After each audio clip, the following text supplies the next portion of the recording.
Yo, Bulls Nation, what's up? CB4L, what is going on?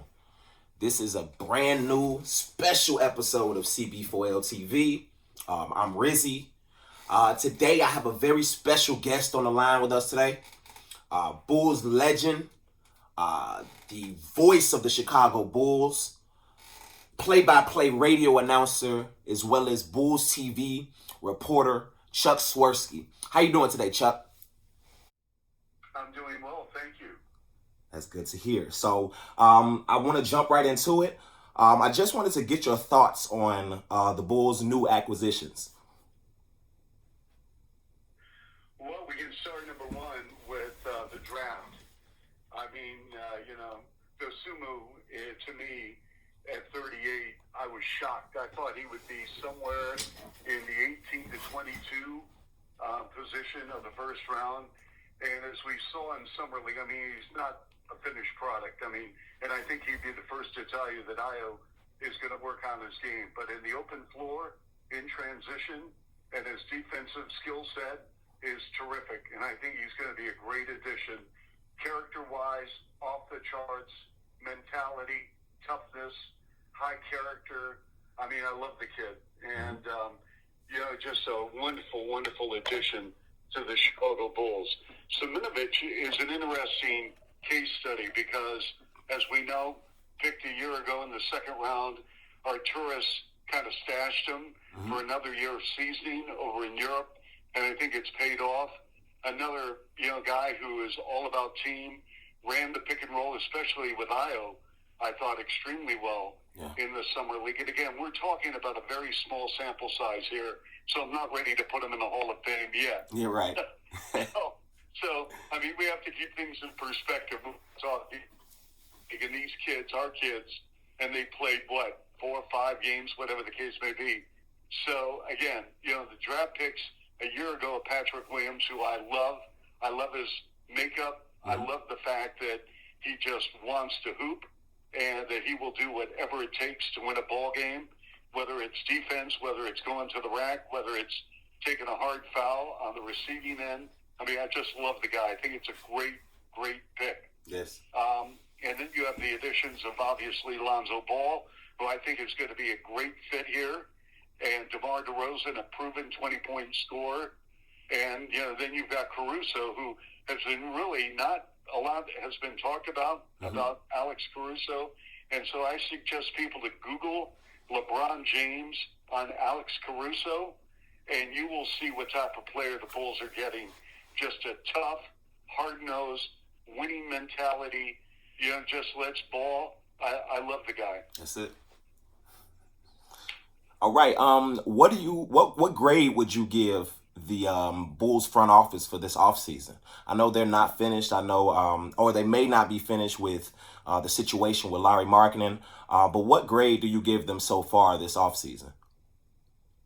Well, I as a student, I always wanted to receive an A. But, in this case, I'll say this. Forget about grades. I just think what the Bulls have done in a one-year span, looking at where this club was at in the Eastern Conference, not in the NBA, just like in the East. Let's separate the East and West for a moment. And you looked at the roster, and you said to yourself, do the pieces fit? And they had some really good young talent, and I'm still very high on a guy like Wendell Carter Jr., and I think Wendell will have a really good NBA career. Yes. But when you get a chance to get Vooch, you got to go for it. Gotcha. And,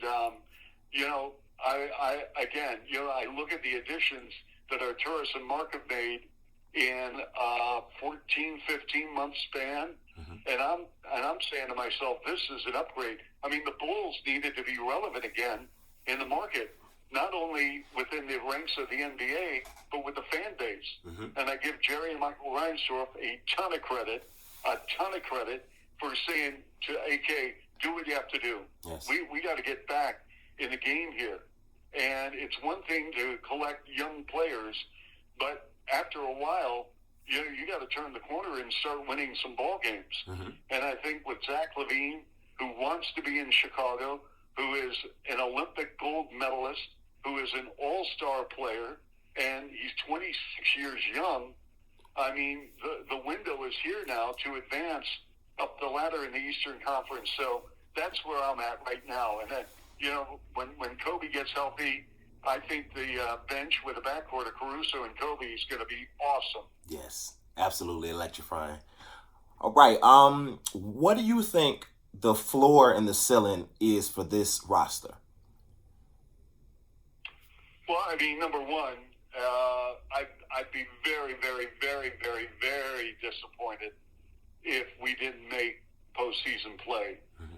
I mean, and again, this good team, and I know Bulls fans don't want to hear this.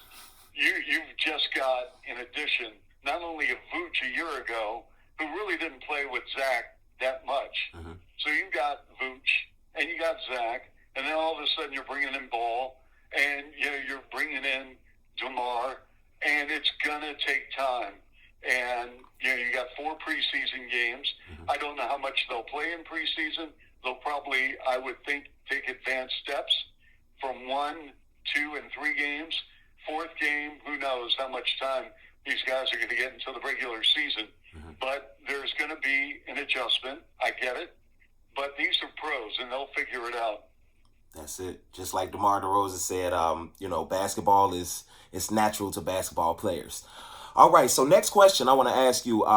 2 seconds left on the clock. The score tied. Whose hands are you putting the ball in for the last shot? I'm putting the ball in the hands of somebody who's open. Mm-hmm. Because, here's the thing.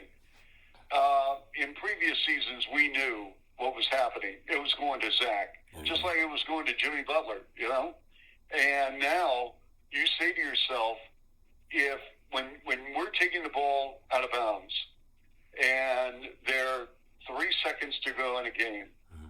5 seconds, 10 seconds, whatever, and you say to yourself, all right, what is the opposing coach thinking? What are the opposing players thinking? They're probably saying to themselves, Zach, DeMar, but don't forget about Vooch, And so I think they have options now.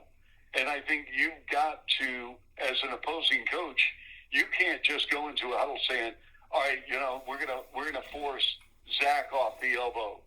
We're gonna throw a double team trap as soon as he catches the ball and let him make a play to a teammate. Now you got guys who can make plays, who have made plays for their teams.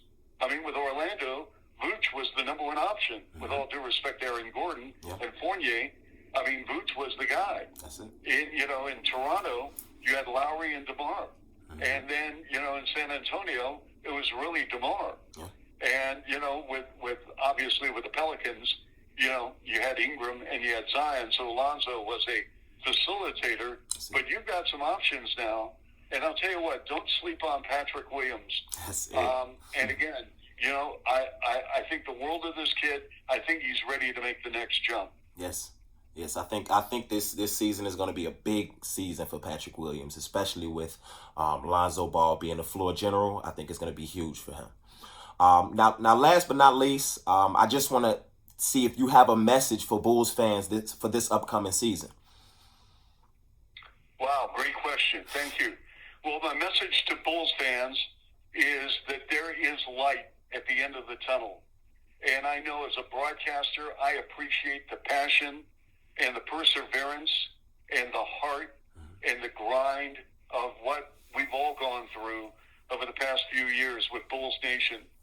But I am very, very much encouraged by what we're seeing out of the front office and the coaching staff and the willingness by the players to show up and work and get after it to put a winning product on the floor. This is going to be a terrific season, and I say that sincerely because I think the ownership, they're tired of losing. The front office, they're tired of losing. The players, I know, are tired of losing, as the fans are. So enjoy the ride. That's it. I'm excited. It's a great time to be a Bulls fan. I've let Bulls fans know that this is the best time to be a Bulls fan. It's been a long road to get here. It's been a tough and bumpy road, but we're finally back in a place where we can say that we'll likely be contending for a championship. So I just want to thank you for your time this morning, Chuck. I thank you for taking time out your busy schedule to talk to me. My name is Jared again, and I am administrator over at Shy Bulls for Life. And it was great speaking to you this morning. Thank you so much. Hey, Jared, always a pleasure. Great job. Thank you. Thank you. You have a great day. Yep, be well. Bye-bye, Jared. Bye-bye.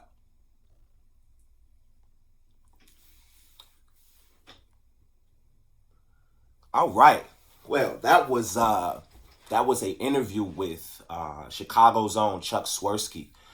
I was stumbling a lot, but it was great talking to him. You always get the nerves out as you go through the phone call. So it was great just talking to Chuck, getting to pick his brain as far as things go with Bulls Nation this year.